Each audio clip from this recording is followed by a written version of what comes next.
Esse clima de festa, né? Vamos falar do rei que está voltando. Esse é o tema da série que estamos ministrando. Agora o tema é: o rei está voltando. Domingo passado nós começamos essa série, nós fizemos uma introdução sobre qual deve ser a nossa postura, quais os cuidados que devemos tomar quando nós estudamos o Apocalipse e as coisas dos fins dos tempos.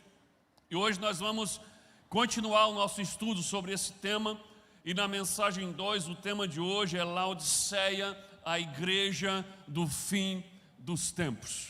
Mas para isso eu quero que você acalme o seu coração. Eu sei que a gente estava aí no clima de festa, né? O pessoal que participou da multiplicação encontra aí um lugar para se acomodar, e nós vamos começar aqui. Laodiceia, a igreja do fim dos tempos.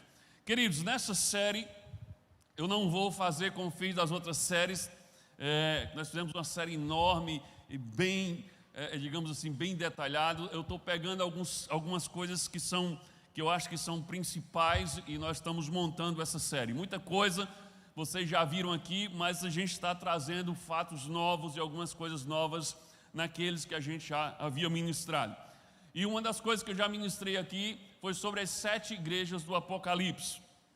Queridos, uma das sequências de profecias mais incríveis sobre o fim dos tempos que Jesus revelou foi justamente as cartas às 7 igrejas, que está escrito nos primeiros capítulos do livro de Apocalipse.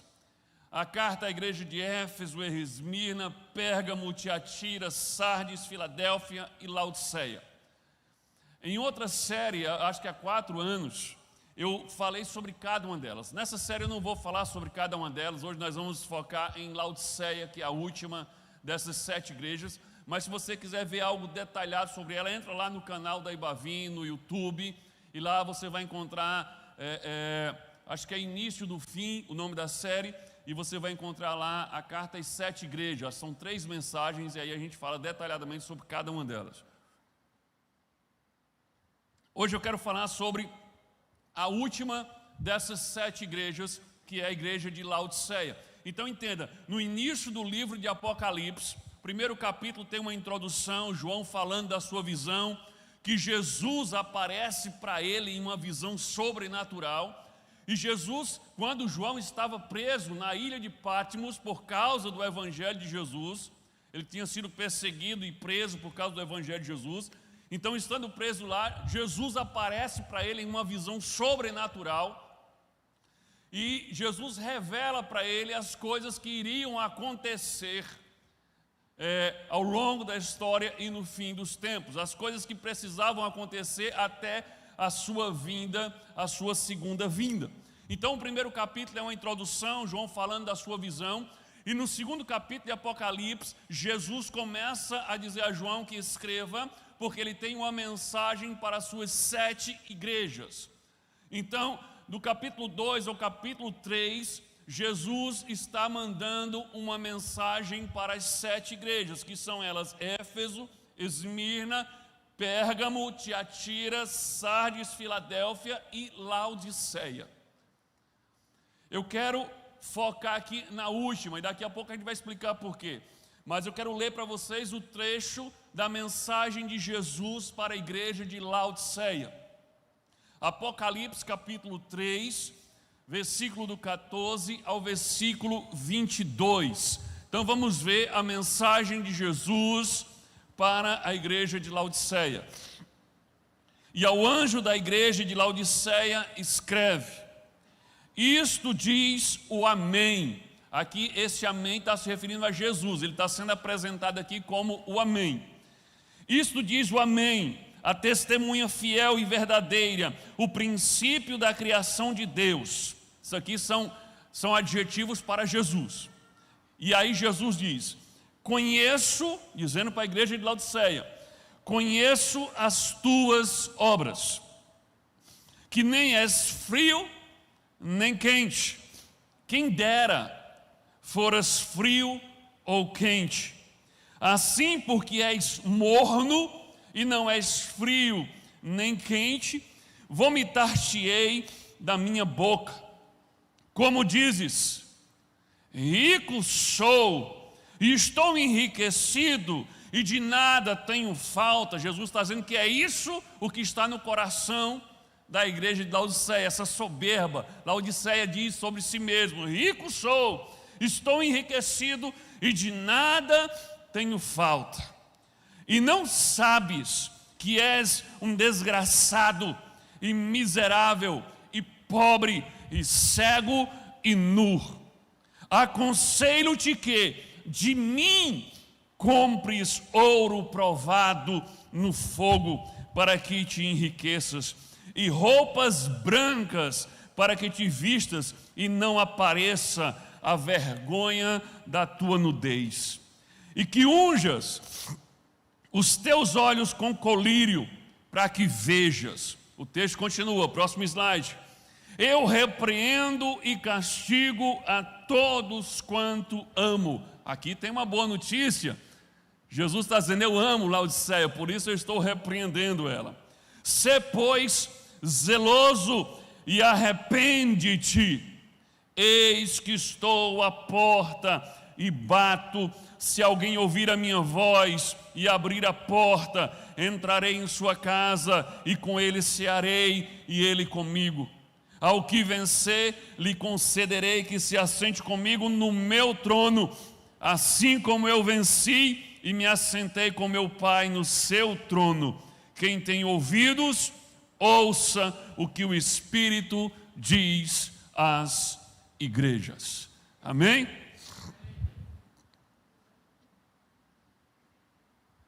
É uma mensagem forte.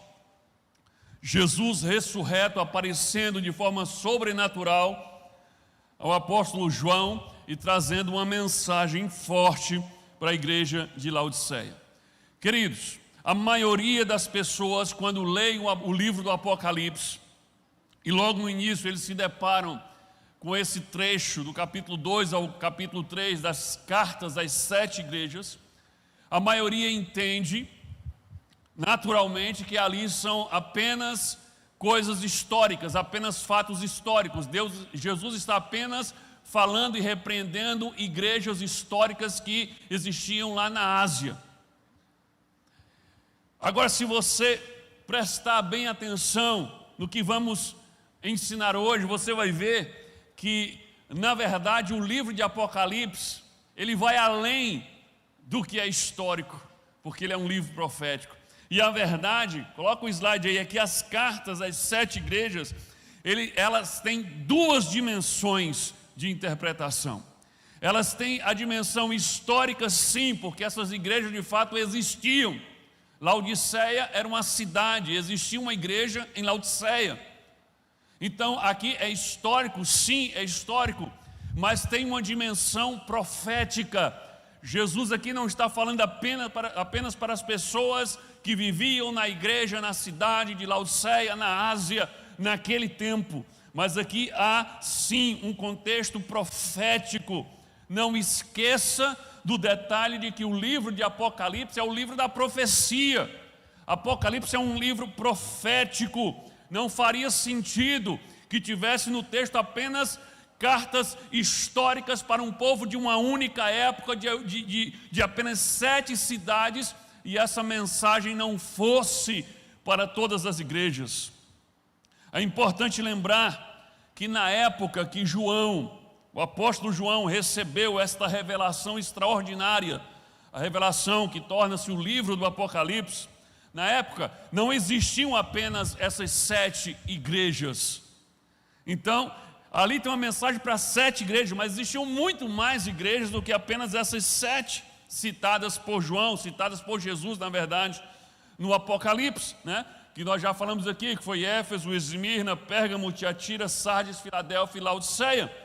Existiam também, por exemplo, as igrejas que Paulo escreveu as suas cartas, né? A igreja de Roma, Corinto, a igreja da Galácia, né? Que é a carta de Paulo aos Gálatas, a igreja em Filipos, a igreja em Tessalônica, a igreja em Colossos, e existiam muitas outras igrejas, inclusive, que não estão registradas no Novo Testamento como recebedoras de cartas endereçadas de Paulo.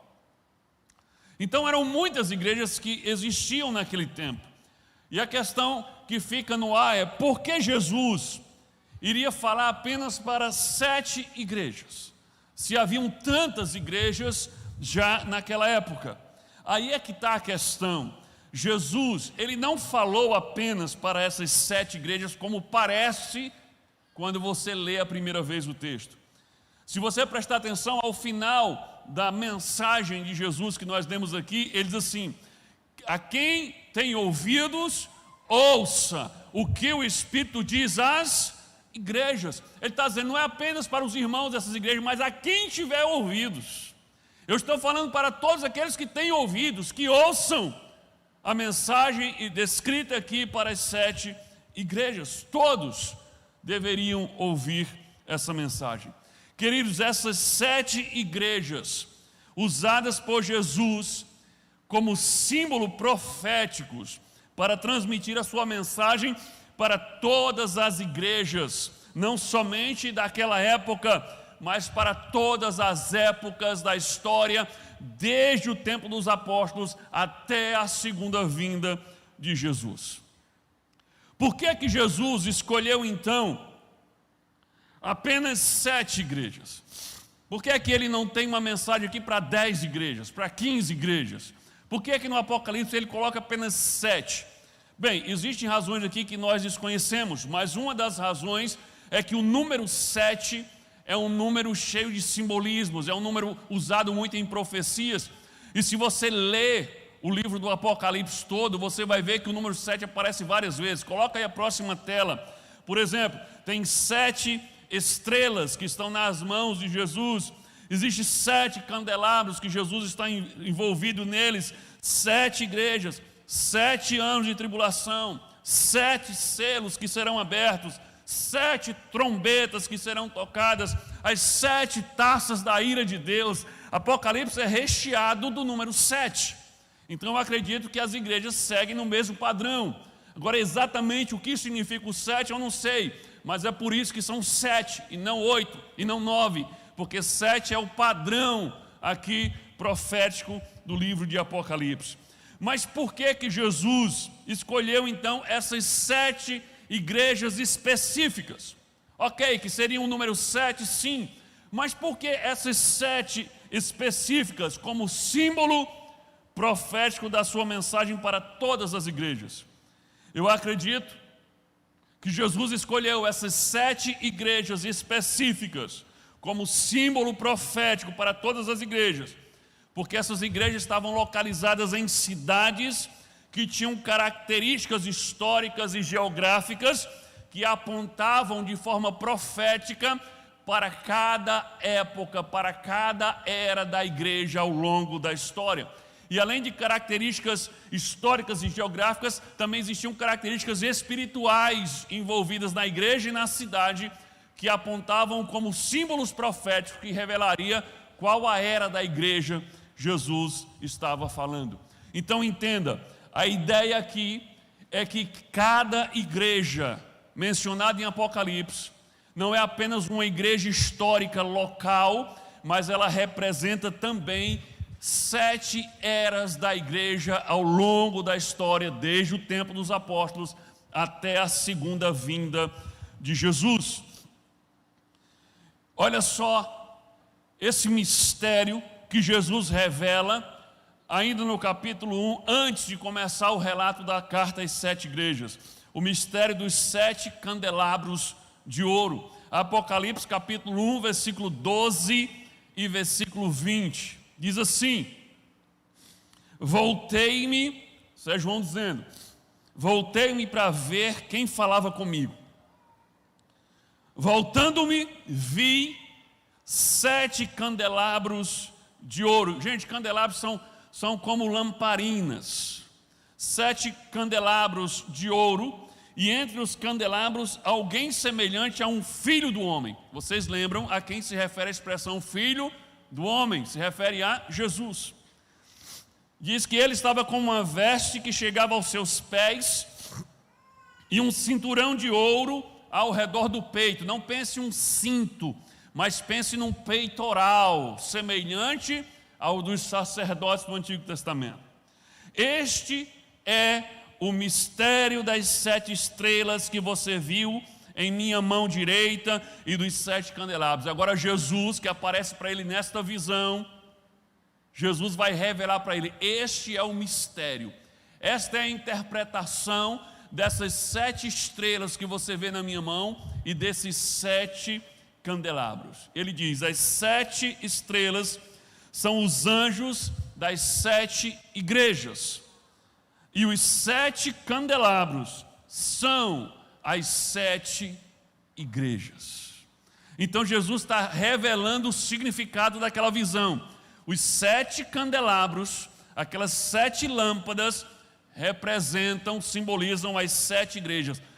A imagem era algo parecido com isso aqui. É claro que não era isso, né? Até porque João está vendo uma coisa que ele não tinha um comparativo para poder dizer, é igual a tal coisa. Então ele fica dizendo, é como se fosse tal coisa. Então é algo inédito que ele está tentando comparar com algo que a gente conhece, para ver se a gente tem uma impressão do que ele estava vendo. Mas era algo parecido com isso aí, né? Jesus com a veste longa, aquela veste ali está diferente do que ele pensou, porque tinha um peitoral ali do sacerdote. Os candelabros aqui estão separados mais em 7 e as 7 estrelas na mão.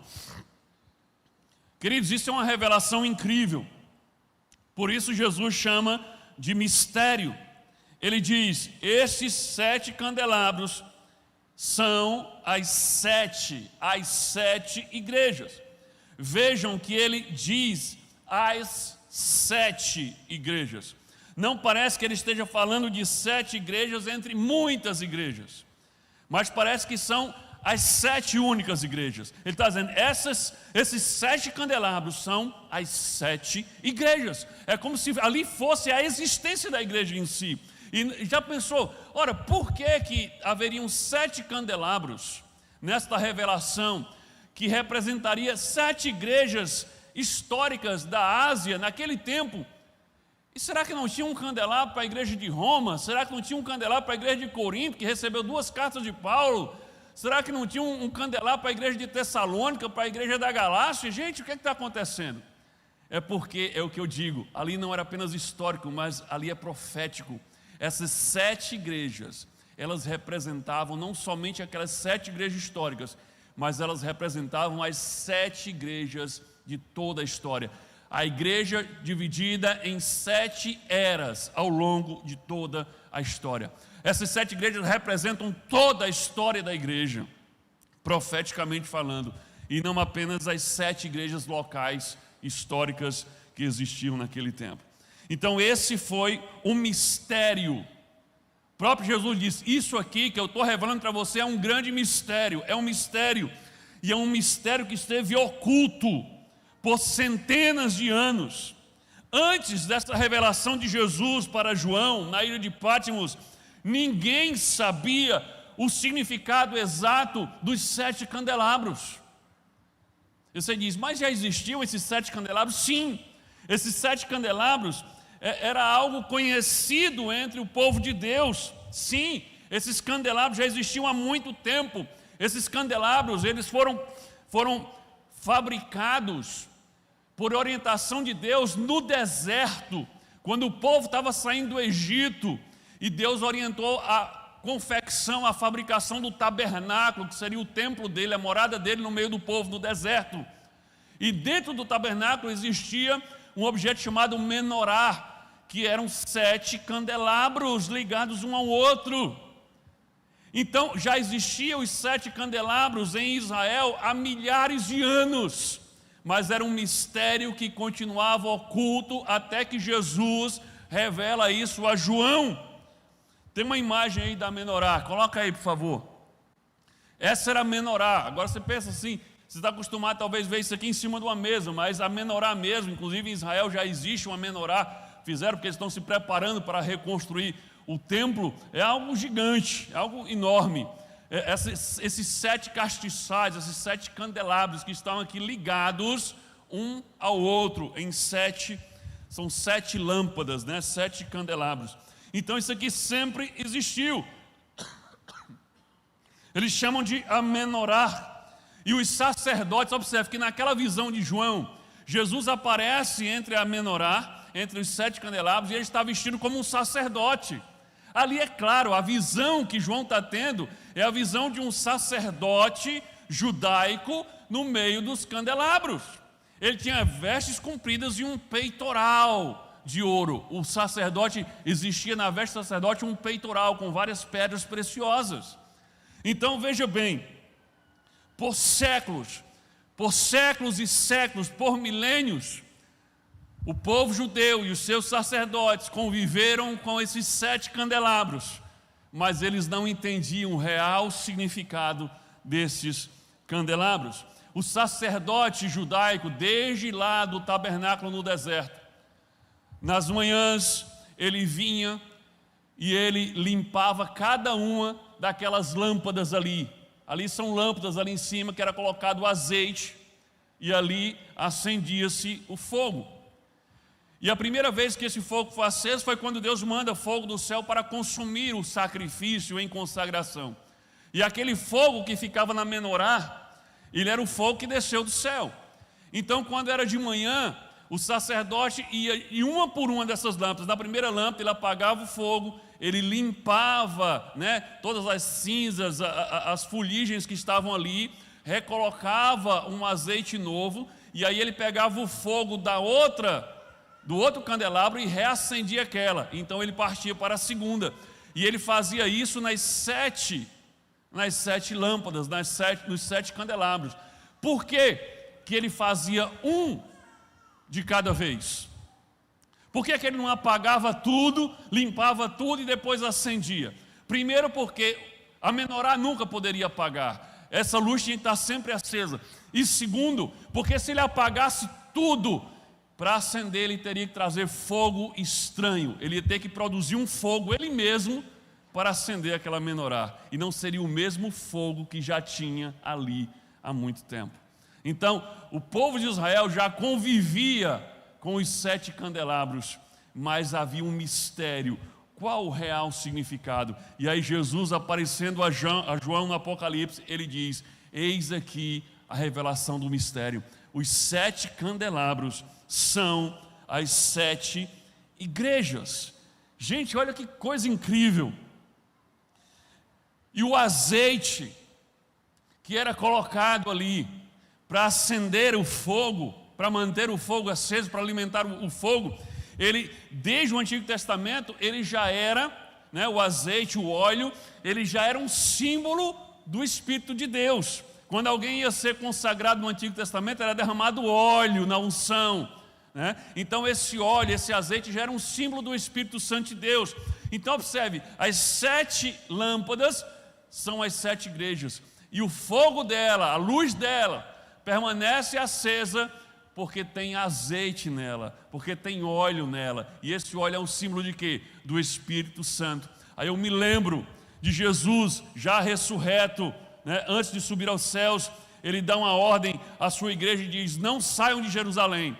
Vocês ainda não estão prontos para iluminar, para pregar o Evangelho em Samaria, Judéia, até os confins da terra, sem que antes desça sobre vocês o Espírito Santo. E aí eles permanecem em Jerusalém até que vem o dia de Pentecostes, e o Espírito é derramado sobre a igreja, o óleo é derramado sobre a igreja. Então a igreja passa a ser luz para o mundo, para as nações. Então, os 7 candelabros representam as 7 igrejas. Os sacerdotes de Israel não faziam ideia do mistério por trás do significado profético da menorá, mas cada vez que aquelas lâmpadas eram acendidas, elas estavam profetizando as 7 eras da igreja que iriam acontecer. Estava profetizando que a igreja sairia de Israel como saiu. A igreja sai de Israel como o Salvador vem de Israel, e ela seria luz para as nações. Querido, que revelação maravilhosa. Agora pense comigo, se Deus planejou desde o princípio, desde os primórdios das suas revelações, os 7 candelabros para representar as suas 7 igrejas, milhares de anos antes da igreja começar a existir, Você acha mesmo que aquelas 7 igrejas representavam apenas as 7 igrejas históricas da Ásia? Então você acha mesmo que esse símbolo que Deus colocou no tabernáculo desde Moisés representavam apenas as 7 igrejas históricas da Ásia Menor? Claro que não. É algo muito maior, é algo profético. Aqui está falando da história da igreja, está falando da igreja como um todo, em todas as suas épocas. Quando nós compreendemos esse mistério profético revelado por Jesus, nós vemos que Jesus não está demorando como muitos pensam, mas desde aquela revelação, as profecias estão se cumprindo sem parar. Durante esses quase 2000 anos, desde que Jesus veio a primeira vez, nós estivemos vivendo essas 7 eras da igreja. E se você estudar a história e ver os fatos históricos, arqueológicos e espirituais de cada uma dessas igrejas, você vai ver que ela se encaixa perfeitamente em épocas que já foram vividas na história da igreja. E eu falei isso detalhadamente na série O Início do Fim. Hoje eu quero falar só de Laodiceia, porque Laodiceia se encaixa na última era da igreja. Então é interessante vermos também o que é dito logo depois da última carta, da última igreja. O que é dito, o que é revelado em Apocalipse, o que é que João vê, o que é que acontece logo depois que Jesus dá a sua mensagem para a última igreja, que é a igreja de Laodiceia. Olha só, Apocalipse capítulo 4, versículo 1 e 2. Olha o que acontece quando Jesus termina de dar a mensagem para a última igreja. Depois destas coisas, que coisas? As 7 igrejas. É isso que tinha acontecido até aqui. Aqui, já começando o capítulo 4 e termina o capítulo 3 com a mensagem de Jesus a Laodiceia. Aí no capítulo 4 assim, ó, depois destas coisas, olhei, e eis que estava uma porta aberta no céu, e a primeira voz que ouvira, voz como de trombeta, falando comigo, disse: sobe aqui, e mostrar-te-ei as coisas que depois destas o quê? O que ele tinha acabado de falar? Ele tinha acabado de falar as 7 igrejas, as coisas que depois destas devem acontecer. Aí João diz: imediatamente fui arrebatado em espírito, e eis que um trono estava posto no céu e um assentado sob o trono. E a partir daí, querido, João em espírito no céu, foi arrebatado em espírito para o céu, e no céu, e a partir do céu, ele começa a ver os acontecimentos da grande tribulação. Ele começa a ver a abertura dos selos, os 4 cavaleiros, né? Ele começa a ver as taças da ira de Deus a partir daí. Então olha que coisa incrível. O Apocalipse começa, Jesus começa trazendo uma mensagem de elogio e de repreensão para cada uma das igrejas. Sei que 2 delas não recebem repreensão, mas traz uma palavra para cada uma das igrejas, que representam toda a era da igreja. Quando ele termina na última igreja, João vê uma porta aberta no céu e uma voz de trombeta. Lembra do que Paulo diz lá em Tessalonicenses? Que o arrebatamento vai ser assim, será o som da última trombeta, mas não é da última trombeta do Apocalipse, é a trombeta da festa das trombetas. E aí ao som de trombeta, Paulo revela que ao som de trombeta a igreja será arrebatada nas nuvens ao encontro com o Senhor. Então João, depois que escuta a história da igreja, a mensagem de Jesus para as igrejas, então ele vê uma porta aberta no céu, e ele, como apóstolo dessa igreja, ele é arrebatado em espírito, e lá de cima ele vê as coisas que acontecem depois da era da igreja. Olha que revelação incrível aqui. Ele é arrebatado em espírito. Então, na visão, né, pré-tribulacionista, entende-se aqui que depois que termina a era da igreja, Depois que a era de Laodiceia, que é a última era da igreja, for concluída, então a igreja será arrebatada aos céus, e então acontecerá a grande tribulação. Se nós prestarmos atenção à mensagem de Jesus às 7 igrejas, nós veremos que a sua vinda vai se aproximando à medida que vai chegando na última igreja. Olha o próximo slide aí, isso aqui é só um resumozinho, você pode ver lá. Dependendo da versão que você lê, pode mudar alguma palavra aí. Mas é assim, na primeira carta, a primeira igreja, que é a igreja de Éfeso, Jesus diz assim: virei a você.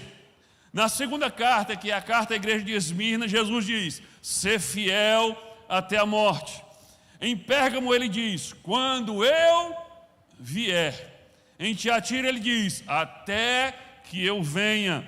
Em Sardes ele diz: virei como um ladrão, de surpresa. Em Filadélfia ele diz: venho sem demora. Quando chega em Laodiceia ele diz: eis que estou à porta e bato. Ou seja, ele já chegou. Então observe que ele vem se aproximando à medida que vai trazendo a mensagem às igrejas. E em Laodiceia ele diz: eis que estou à porta, estou batendo. Ele já chegou. Ele já chegou. Ele chega quando? Na era da igreja de Laodiceia. E a grande notícia é essa, queridos: estamos vivendo a era da 7ª igreja.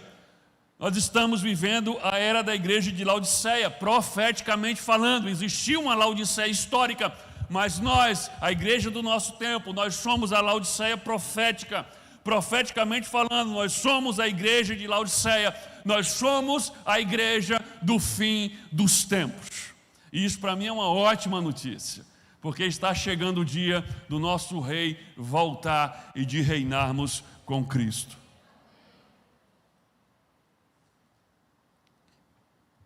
Então, a boa notícia é essa: estamos vivendo os últimos dias da igreja sobre a terra. Quando a era de Laodiceia se cumprir, então a igreja será arrebatada, a grande tribulação finalmente acontecerá, e a segunda vinda de Jesus virá, e assim também a implantação do seu reino milenar. Querido, a palavra Laodiceia é uma palavra grega, coloca aí no slide a palavra grega, Laodiceia, é formada por 2 palavras, Laos, que significa povo ou povos, e de Kaios, que significa juízo. Então a própria palavra Laodiceia, ela também tem um significado profético. Ela pode ser entendida como o povo julgado ou o povo do juízo. Então Laodiceia pode ser o povo do tempo do juízo, ou seja, a igreja dos últimos tempos. Olha outra incrível revelação aqui. Jesus se apresenta apenas nessa carta de Laodiceia, que é a última. Jesus se apresenta como sendo o Amém. João diz assim: eis aqui, diz quem? O Amém. O Amém aqui, Jesus é colocado como o nome dele fosse o Amém. Apocalipse 3,14, lembra aí? Esta é a mensagem do Amém. Quem é esse Amém? Jesus. Ele se apresenta aqui a Laodiceia como o Amém, a testemunha fiel e verdadeira daquele que por meio de quem Deus criou todas as coisas. Ou seja, a única vez na Bíblia em que Amém se refere a um nome próprio é aqui. Jesus é identificado aqui como Amém. É o nome de Jesus aqui, digamos assim, é um apelido aqui dado a Jesus. Mas Amém significa o que, gente? Uma conclusão. Não é assim? Quando você termina a oração, você diz Amém. O Amém é sempre no final. O Amém é a conclusão. E Jesus chega para Laodiceia, não apenas como sendo mais uma igreja, mas sendo a última. E ele diz: eis o que diz o Amém. Laodiceia é a conclusão da história da igreja. Queridos, mas com base em que podemos afirmar que Laodiceia é profeticamente a nossa época, a nossa era? Então é isso que vamos responder agora. Quais as características históricas e sociais da cidade de Laodiceia, que indicam profeticamente que nós estamos vivendo na era de Laodiceia. Não só, eu poderia ter acrescentado aqui, não só características históricas e sociais, características arqueológicas, características espirituais do povo, da cidade de Laodiceia, que são símbolos proféticos que se encaixam perfeitamente com os nossos dias e com a igreja dos nossos dias. Olha a primeira coisa, Laodiceia era um grande centro manufatureiro, industrial, comercial e financeiro. Você vai ver que Laodiceia estava muito à frente do seu tempo. Laodiceia era marcada por isso, era um grande centro industrial, comercial e financeiro.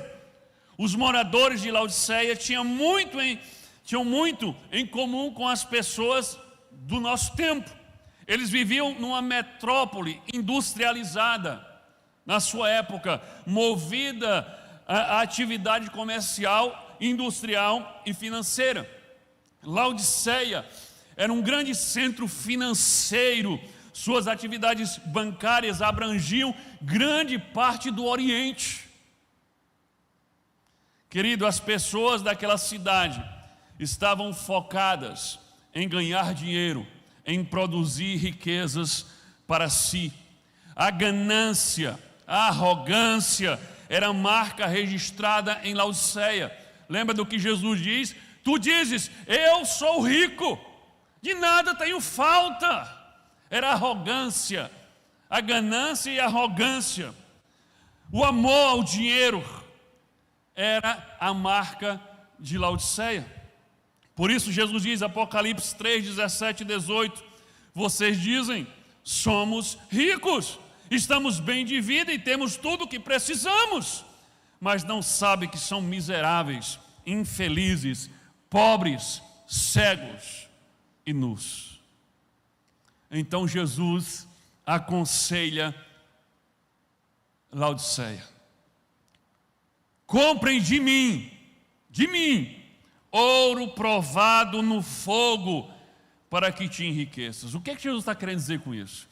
Observe que Laodiceia era um centro industrial, comercial e financeiro. As pessoas queriam enricar e se achavam ricas, elas se achavam prósperas. Jesus está dizendo, vocês não passam de um bando de pobre, miserável, porque tudo que vocês têm são coisas dessa terra, são coisas que não podem ser provadas pelo fogo da eternidade, são coisas que não vão sobreviver à passagem desta vida para a eternidade. Aí Jesus diz, o que vocês têm que fazer é comprar de mim ouro provado no fogo, para que de fato vocês possam enriquecer. O que Jesus está dizendo é, parem de juntar tesouro na terra e juntem tesouros nos céus. Esse ouro que ele se refere não é o ouro da terra, mas é riqueza celestial. Parem de investir o tempo de vocês, a vida de vocês em coisas aqui materiais e comecem a investir em coisas que durem por toda a eternidade. É isso que Jesus está dizendo para Laodiceia, e veja se isso não tem tudo a ver com a nossa era hoje.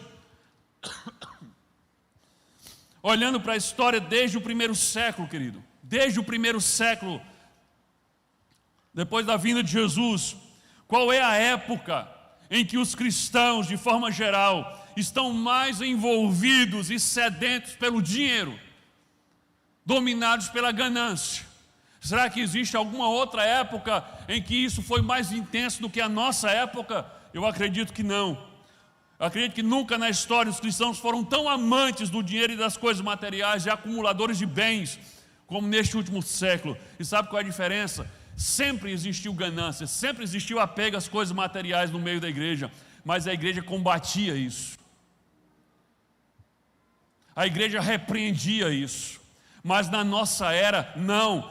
A igreja, em grande parte, ela passou a incentivar isso, através de uma doutrina diabólica que entrou nas igrejas, e não só nas igrejas da televisão, ela está infiltrada na mente e no coração de muitos crentes, uma doutrina diabólica chamada teologia da prosperidade, em que as pessoas estão dentro da igreja, mas o foco delas não é ganhar o reino de Deus, o foco delas é ganhar o reino na terra. O foco delas é enriquecer aqui e não comprar o ouro provado no fogo, que só pode ser comprado com Jesus. Querido, nunca na história a igreja foi tão amante do dinheiro como na nossa era. A igreja cristã, principalmente a igreja evangélica no mundo, está sendo liderada em grande parte por mercadores, verdadeiros mercadores, negociantes da palavra e da fé. O foco das mensagens é o dinheiro, é a prosperidade material e não a prosperidade ou a riqueza espiritual.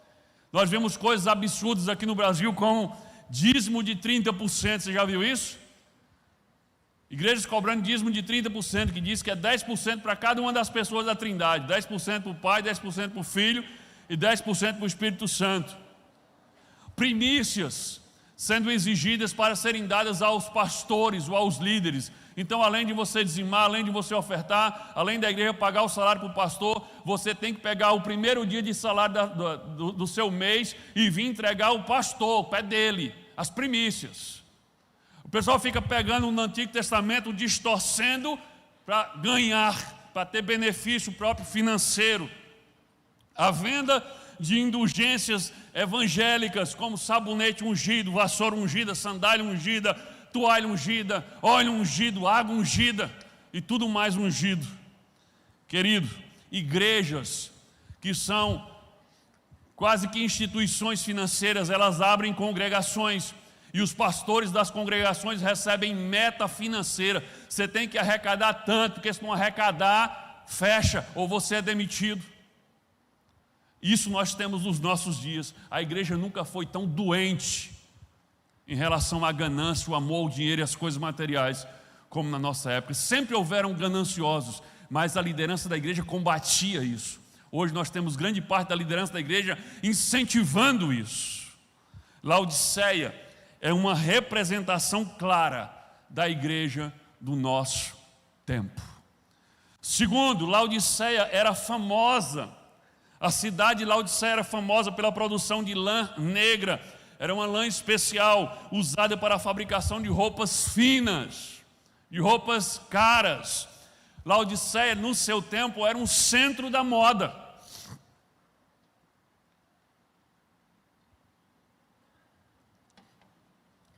Ou seja, Laodiceia tinha como marca forte a vaidade. A preocupação com a aparência, preocupava-se em investir-se bem para seguir a moda e cuidar da aparência. Mas o que é que Jesus revela? Em contraste a isso, o que é que Jesus fala para Laodiceia? Observe que no texto não cita que Laodiceia era um grande centro de fabricação ou de produção de lã para a fabricação de roupas. Mas olha o que Jesus disse, não encaixa aí. Essa informação nós descobrimos através de pesquisa, de arqueologia, de pesquisa histórica. Mas olha o que Jesus disse e não encaixa. Ele diz assim: vocês estão nus. Laodiceia se gabava por se achar bem vestida, mas Jesus olha para ele e diz: vocês estão nus. E ele diz: eu aconselho a vocês o quê? Que comprem vestes brancas, para que a sua nudez não seja exposta. Por que Jesus está falando de vestes brancas? Aqui é um trocadilho com o fato deles produzirem roupas escuras. E aqui o escuro, ele tem o símbolo do pecado, e o claro aqui tem o símbolo da luz, ou seja, da verdade que traz a luz. E Jesus está dizendo: vocês tinham que se vestir de vestes brancas, para que a vossa nudez não seja exposta, ou seja, o vosso pecado, a vossa imoralidade não seja exposta. Vocês pensam que estão vestidos, mas vocês estão nus. Espiritualmente falando, vocês estão nus. O que Jesus está dizendo aqui claramente é: troquem a vaidade pela santidade. E veja se essa não é a mensagem para os nossos dias. Igreja, troque a vaidade pela santidade. Vestes brancas significa pureza espiritual. Queridos, nós vivemos essa realidade na igreja dos nossos dias, sim. O dia de domingo tornou-se o dia nacional da vaidade evangélica. Na mente de muitos irmãos, É como se existisse um verdadeiro concurso de moda no prédio da igreja no domingo. Muitos se vestem para impressionar os outros e não para adorar. Se vestem para competir e não para se cobrir. Julgam os seus irmãos e atribuem valor a eles pelo que eles vestem e não pelo que eles são. Isso acontece hoje sim, no meio da igreja, nos nossos dias. Laodiceia é um retrato perfeito da igreja dos nossos dias. Profeticamente falando, nós somos Laodiceia. E a mensagem de Jesus para nós é essa: vistam de vestes brancas, para que a sua nudez não seja exposta. Busque a santificação. Terceira característica: Laodiceia era destacada nos avanços de medicina, sobretudo na oftalmologia. Em Laodiceia, as pessoas tinham os melhores recursos médicos. Lá tinha uma escola de oftalmologia.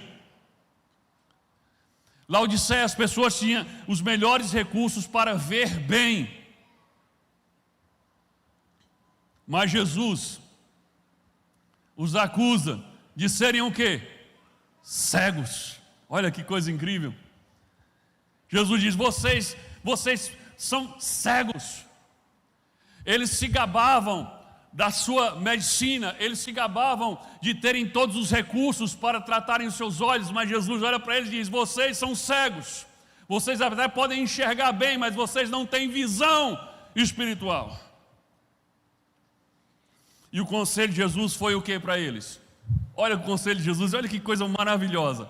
Olha como encaixa com os relatos históricos de que lá de fato tinha o centro de oftalmologia. Jesus diz para ele assim: o conselho que eu tenho para vocês, cegos espirituais, unjam os seus olhos com colírio. Unjam seus olhos com colírio, para que possam de fato ver. Aqui ele está falando uma conotação espiritual. Vocês precisam abrir os seus olhos espirituais. Queridos, assim como a nossa geração, Laodiceia era um povo sem visão e sem discernimento espiritual. Um povo que não consegue ver nada além das coisas materiais, além das aparências. E a mensagem de Jesus é: abram os seus olhos espirituais, Laodiceia. Abram para ver. Jesus está às portas e vocês estão cegos. É isso que Jesus está dizendo para Laodiceia. É isso que Jesus está dizendo para nós. Enquanto Jesus está às portas, nós estamos focando o nosso olhar nas coisas deste mundo e não nas coisas espirituais. Quarta característica: Laodiceia era marcada pela indiferença. Ou seja, era um povo alheio às coisas espirituais. Por isso Jesus acusa Laodiceia de ser morna. Apocalipse 3, de 15 a 16. Eu sei o que vocês têm feito, sei que não são nem frios nem quentes. Como gostaria que fosse uma coisa ou outra, mas porque são apenas mornos, nem frios nem quentes, vou logo vomitá-los da minha boca. O que são pessoas mornas? Além de pessoas indiferentes, são pessoas cambaleantes entre dois caminhos. Cambaleantes entre o caminho estreito e o caminho largo, entre as trevas e entre a luz. O morno é o famoso Raimundo, né? Um pé na igreja e um pé no mundo. Se você tem Raimundo, foi só o trocadilho para dar a rima. Não se ofenda com isso. São pessoas que estão dentro da igreja, mas completamente focadas nas coisas desta vida. Elas querem estar na igreja, mas elas também querem estar no mundo. Elas estão cambaleantes entre a luz e as trevas, entre a porta estreita e a porta larga, entre o caminho estreito e o caminho largo. Elas não são quentes e nem são frias. Elas são pessoas que estão em cima do muro. Jesus diz: melhor seria que fosse fria de vez, ou melhor seria que fosse quente, mas porque é morno eu vou vomitar-te da minha boca. Ou seja, eu vou colocar você para fora do meu corpo. E a igreja é o quê? O corpo de Cristo. Queridos, mas temos um significado ainda mais estarrecedor no versículo 3 e 20. Aquele versículo que eu digo quase todo domingo aqui, né? E eis que estou à porta e bato. Queridos, sabe o que é estarrecedor aqui? Aqui também aqui significa que Jesus, falando à igreja de Laodiceia, ele está dizendo: eu estou, igreja, eu estou do lado de fora. Isso é estarrecedor. Jesus está dizendo: eu estou do lado de fora, eu estou à porta, estou batendo. Eu não estou dentro, eu estou fora. Em Laodiceia, tinha espaço para tudo, menos para Jesus. Em Laodiceia prega-se de tudo, menos a mensagem da cruz. Que ele cresça, que eu diminua, que eu negue a mim mesmo, que eu morra para mim mesmo. Tome minha cruz e sigam. Então, queridos, para mim não há dúvida de que estamos vivendo a era de Laodiceia, a última era da igreja. Nós somos Laodiceia, a igreja do fim dos tempos. E o que Jesus disse para Laodiceia, ele está dizendo para cada um de nós. No finalzinho ainda vou voltar a abordar isso, mas agora, como parte da conclusão, eu quero trazer uma outra coisa muito importante. Não basta sabermos que estamos vivendo a última era da igreja, saber que agora sim a vinda de Jesus está se tornando iminente, porque os sinais, a maioria dos sinais já foram cumpridos. Estamos vivendo a última era da igreja. Quando digo os últimos dias, isso pode ser um ano, pode ser uma semana, isso pode ser 10 anos ou 100 anos, mas se você comparar com a história, isso são os últimos dias, sim. Mas não basta sabermos disso. Queridos, eu afirmo que estamos vivendo os últimos dias. Eu afirmo que a vinda de Jesus está próxima, como nunca esteve, porque existe um sinal que foi cumprido nesta era. Existe um sinal que foi cumprido na nossa geração, e era um sinal dos mais importantes que precisava se cumprir antes de Jesus voltar. Jesus não voltaria sem que esse sinal se cumprisse. E sabe que sinal é esse? A restauração da nação, do Estado de Israel. Querido, coloca aí o slide aí. A capa da revista Veja, aí em 1948, 14 de maio de 1948, fato histórico, a criação do Estado de Israel. Israel voltou a existir como nação. Aí você está dizendo assim, mas o que é que isso tem a ver com a vinda de Cristo? Querido, Israel é o relógio profético de Deus. Todas as profecias a respeito de Jesus, tanto da sua primeira vinda como da sua segunda vinda, gira em torno de Israel, da nação de Israel. E o diabo fez de tudo para arriscar Israel do mapa. Você acha que a Segunda Guerra Mundial, aquele holocausto, aquela perseguição, tentativa de exterminar todos os judeus da face da terra, você acha que aquilo foi por acaso? Não foi. A tentativa era fazer com que Israel nunca mais voltasse a existir. O povo judeu foi espalhado pelo mundo, foi perseguido e é perseguido. Existem muitas pessoas no mundo que têm ódio simplesmente porque eles são judeus. Porque Israel é o relógio profético de Deus. Querido, o profeta Zacarias, não está aí o texto, mas o profeta Zacarias, ele profetiza que Jesus voltará para pisar no Monte das Oliveiras. Ele voltará para Israel, ele voltará em Israel e ele pisará no Monte das Oliveiras. Se não houver Israel, então não há segunda vinda de Jesus. E contra todas as possibilidades, de forma sobrenatural, sim, a nação de Israel voltou a existir de uma forma incomum. A criação do Estado de Israel, 14 de maio de 1948, num ato secreto, num dia, o Estado de Israel voltou a existir. Eu vou ler para vocês, não está no PowerPoint, mas eu vou ler. A reportagem diz assim: era sexta-feira, 14 de maio de 1948, 4 horas da tarde, no Museu de Tel Aviv. 350 pessoas que haviam sido convidadas secretamente estavam presentes para ouvir um anúncio muito aguardado. A declaração oficial de que a atual nação de Israel se tornaria um Estado independente. A segurança havia sido reforçada para evitar que os vários inimigos do recém-formado Estado interferissem no evento. Davi Ben-Gurion, líder do Conselho Nacional de Israel, leu a declaração do estabelecimento do Estado de Israel.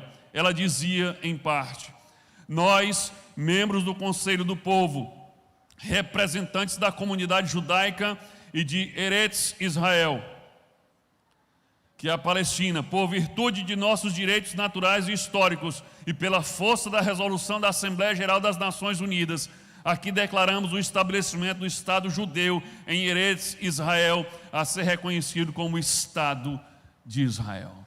Israel voltou a existir como nação, como Estado em um dia. E você sabia que tinha uma profecia a respeito disso?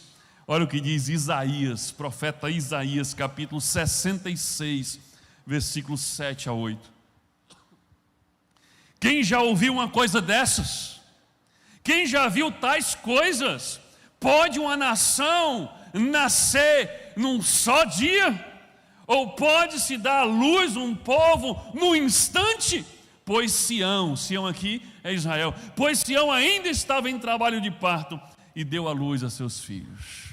Ou seja, é possível uma nação nascer num só dia? Sim, Sião, Israel, nasceu num só dia.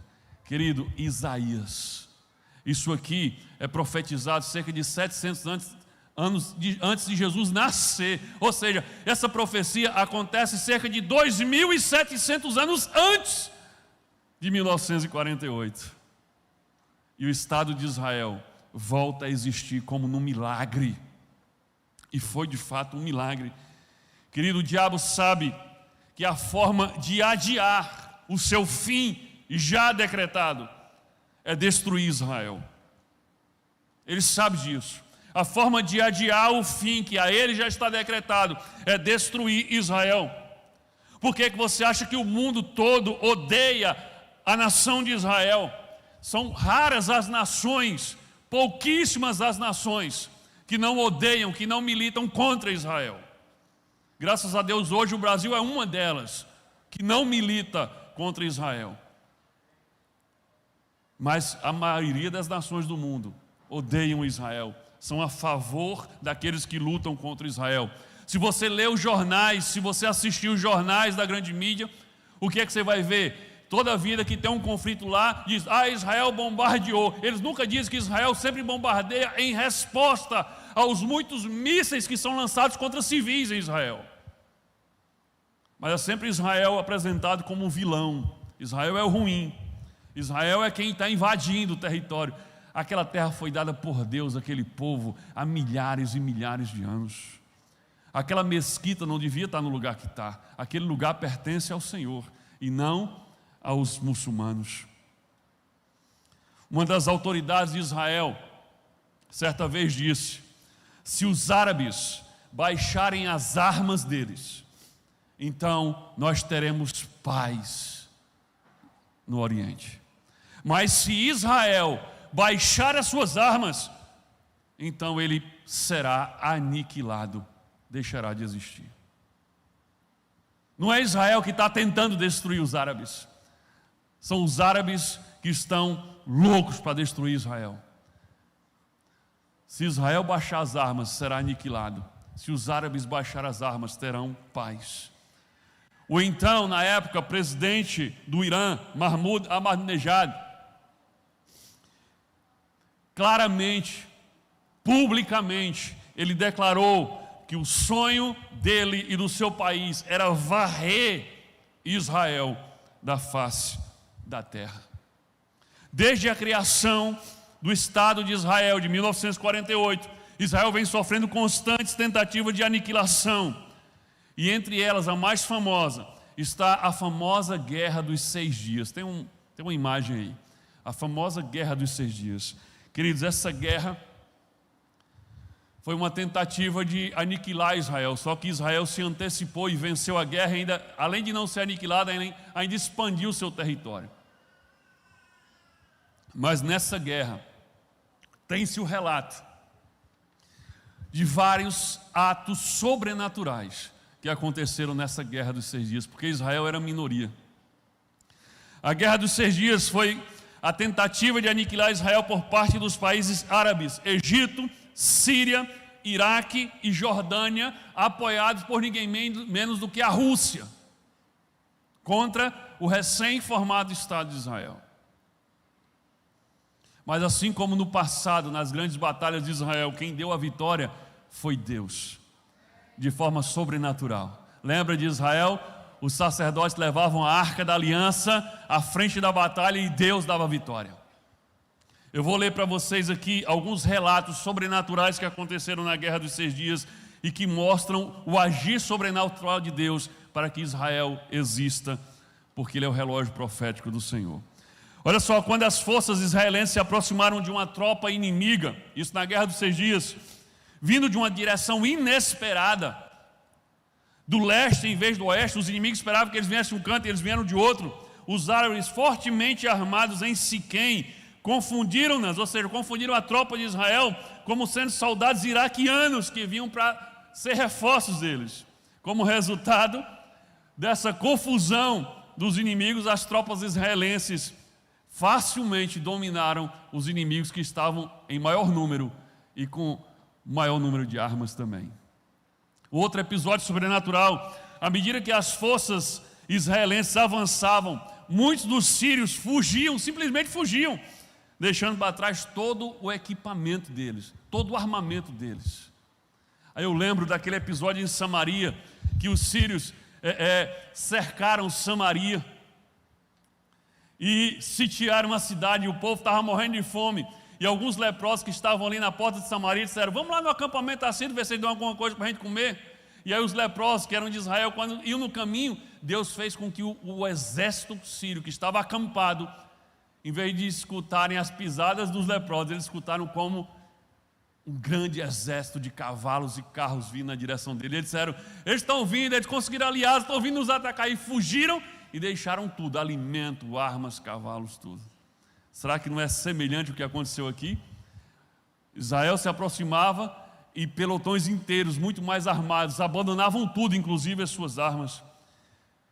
Vários episódios de granadas que simplesmente não explodiam. E teve um episódio extraordinário de um soldado israelense. Só ele havia sobrevivido depois do seu pelotão todo ter sido exterminado.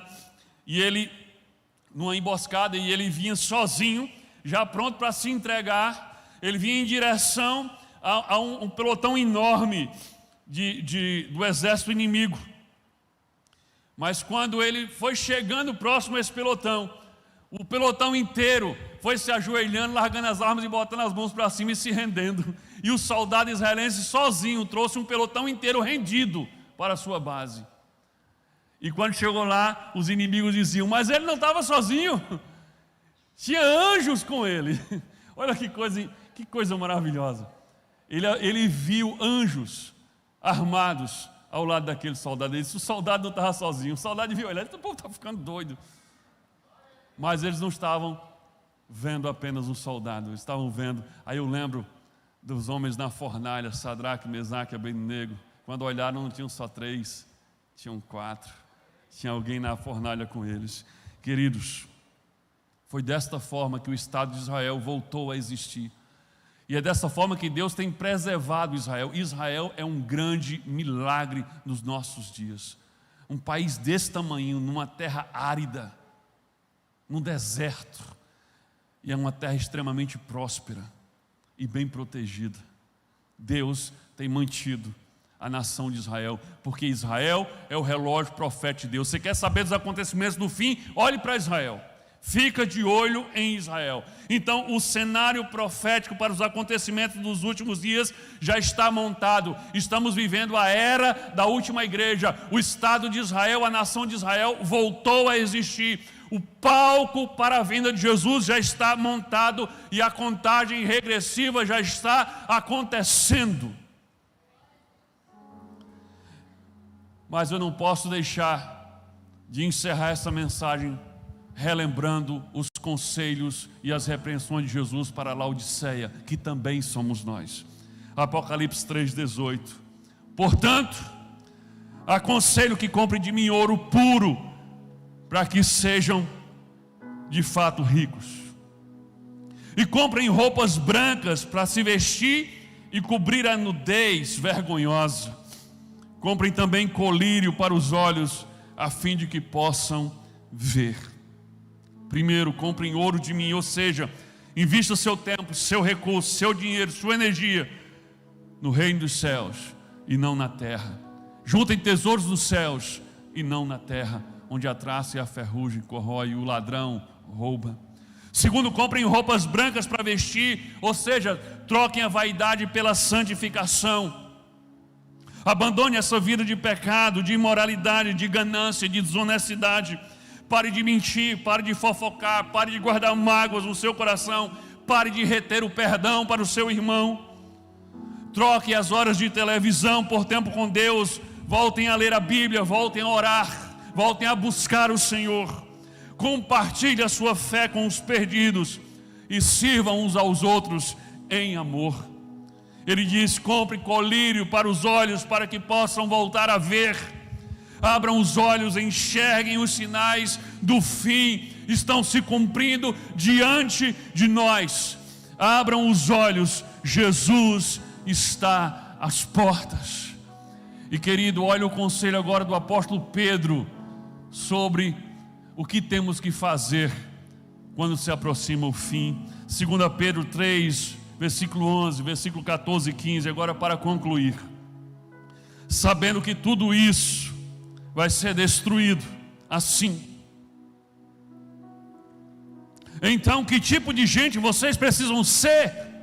Olha que Pedro está dizendo, agora que você tem as informações sobre como as coisas vão terminar, sobre como esse mundo vai ser destruído, ele pergunta, que tipo de gente nós precisamos ser? Ou seja, essa mensagem do Apocalipse tem que gerar transformação em nós, e não apenas aguçar a nossa curiosidade.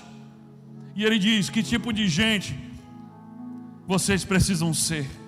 A vida de vocês deve ser agradável a Deus e dedicada a Ele. Por isso, meus amigos, enquanto vocês esperam aquele dia, façam o possível para estar em paz com Deus, sem mancha e sem culpa diante dEle. Lembre que a paciência do nosso Senhor é uma oportunidade para vocês serem salvos. Olha que palavra maravilhosa. Olha o que ele está dizendo aqui, a paciência do Senhor. Essa aparente demora.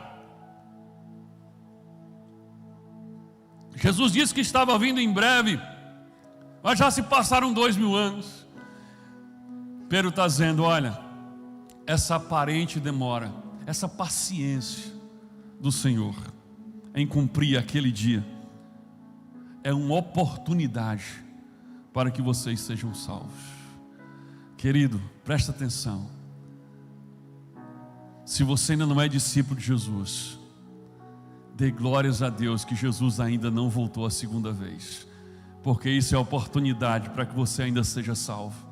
Essa é a oportunidade para que você reconheça os seus pecados, como Pedro falou aqui, que você abandone os seus pecados, que você se vista com as vestes brancas da santificação, que você use o colírio da visão espiritual para enxergar o Senhor e as coisas espirituais. Ainda há tempo, busquemos a Ele enquanto ainda se pode achar, porque naquele dia que Ele virá, onde todo olho verá, e todo joelho se dobrará, e toda língua confessará, ali já é tarde demais. Ali já é tarde demais. Todo joelho vai dobrar, mesmo sem querer. era tão bom que o seu joelho se dobrasse voluntariamente e que a sua língua confessasse a Jesus como Senhor voluntariamente e não obrigada naquele último dia.